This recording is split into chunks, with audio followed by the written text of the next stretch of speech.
going? I'm great, Nate. I'm great. What are you doing there in Bangkok this week? Well, I think that since the last time we talked, there's the last time I think when I was in Bangkok a few weeks ago, there was all the red shirts, and it's amazing. I drove down one of the streets where the action was, and where the big city apartment store was burnt down in Central World, and it looks like there wasn't even a problem. There's the street traders are out, the traffic jams are full. Even that building that was burnt, the facade is still there, so you can see the burned building behind, but it still has if you like, the glass, and some of the pictures are a bit scorched, but they're still there on the glass. The building is obviously destroyed behind it. So it's like nothing happened, like business as usual. It's just, this is the amazing thing about this country.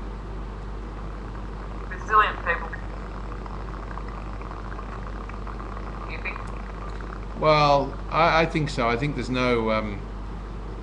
nothing like adversity to get people focused, I guess. So they get a problem, they get back to it pretty quick. I mean, one of the things it struck me, they're having these giant sales. It's just quite amazing. They're just giant sales. They're selling everything, like fire sales, because they've had 2 months of no work, no business. So now you can get bargains everywhere, and they're making good money. The cash flow is coming back, so people keep themselves alive. That's one of the amazing things about how they work, and the big stores and the traders and so on are quite resilient. Yes. We really felt for my people whilst all that disruption was on, after having come to visit you and walk down to the room. Know that that's where all the trouble was. In some ways it was good that we had been visitors, and had a sense of place and the space where all the trouble was. Yeah.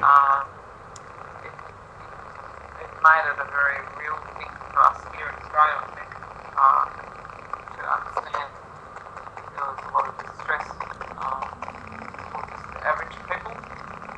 And I think it's probably, it's a good comment. I think one of the things I noticed was the matter of factness that people had. There was just simply the panic and the running around, and the sort of the sort of attitude that people outside the country have is like, don't go there, it's dangerous. The people inside are saying, well, let's just not do silly things. It's dangerous if you do silly things, but they're still walking around and going shopping and doing all the things they normally do, except it was more subdued.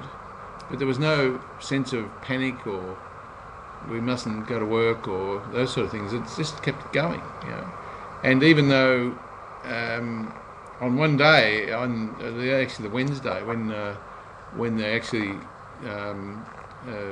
burst the blockades and the protests were finished, and that's the day that the riots started, the big riots, I went outside, and I was sort of keen to sort of get a feel for what was. I had a calmness myself because I didn't feel at risk.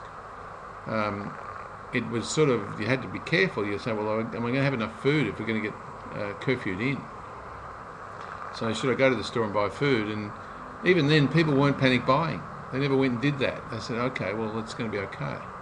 So it seemed like it was managed well, and it sounds quite sad to say it. There was like a lot of people, 100 people died in these bloodthirsty shootings. They were just disgusting, actually. They were just like, I've got a gun, I'm going to shoot someone, this is fun. That's what it looked like to me. It didn't look like the army going in there killing people just for the sake of it. There was quite the reverse. It looked like idiots, just and I saw people shot. So happy birthday, John, for tomorrow, while you are, because I know it's his birthday tomorrow. So that was interesting anyway. Yeah, we're very glad it's over. Okay, well, I've got to go and take care of a few things here. So, well, thanks for calling, and we'll see how this comes out.